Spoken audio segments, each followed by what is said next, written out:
Hello viewers, சின்ன மருமகள் next week new promo ரொம்பவே கோவப்பட்டுக்கிட்டு இருக்காங்க தமிழ் செல்வி. ஏன்னா அவங்களுடைய மாமனார் பண்ணுறது எதுவுமே சரியில்லை, ராஜாங்க பண்ணுறது அப்படின்னு சொல்லிட்டு கோவப்பட்டுக்கிட்டு இருக்காங்க. ராஜாங்க மேலே போலீஸ் கம்ப்ளைண்ட் கொடுக்குறாங்க. இது மாதிரி சட்ட பொண்டாட்டி இருக்கும்போது டிவோர்ஸ் ஆகல, சட்டப்படி நாங்கள் கணவன் மனைவியாக தான் இருக்கோம். ஆனால் அப்படி இருக்கும்போது இன்னொரு பொண்ணை என் புருஷனுக்கு கல்யாணம் பண்ணி வைக்கிறாங்க, அது தப்பு தானே அப்படின்னு சொல்லிட்டு கம்ப்ளைண்ட் கொடுக்குறாங்க. கண்டிப்பாக தப்பு தான். ஆனால் யார் இது மாதிரி பண்ணது? ராஜாங்கமா அவங்க இப்படி பண்ணாங்க அப்படின்ற மாதிரி தான் மக்களே ஷாக்கிங்ல இருக்காங்க. அதுக்கப்புறம் போலீஸ் வீட்டுக்கு வராங்க. ராஜாங்க என்ன விஷயம்னு கேட்குறாங்க.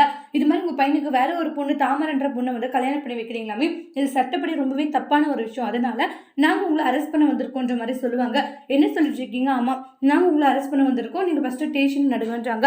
ஒன்றுமே புரியல, ரொம்பவே குழம்பி போய் தான் இருக்காங்க நம்மளுடைய ராஜாங்கம். உங்களுடைய மருமக தமிழ் செல்வி தான் கம்ப்ளைண்ட் கொடுத்தாங்கன்றாங்க. கேட்ட உடனே ராஜாங்கம் ஷாக்கிங்ல இருக்காங்க. அடுத்து வரக்கூடிய ப்ரோமோல என்ன நடக்க போகுது அப்படின்றத நெக்ஸ்ட் வீடியோவில் வெயிட் பண்ணி பார்க்கலாம். இந்த வீடியோ பிடிச்சிருந்தா லைக் பண்ணுங்க, கமெண்ட் பண்ணுங்க, ஷேர் பண்ணுங்க. மறக்காத நம்ம சேனலை சப்ஸ்கிரைபர் பண்ணிக்கோங்க. Thank you friends.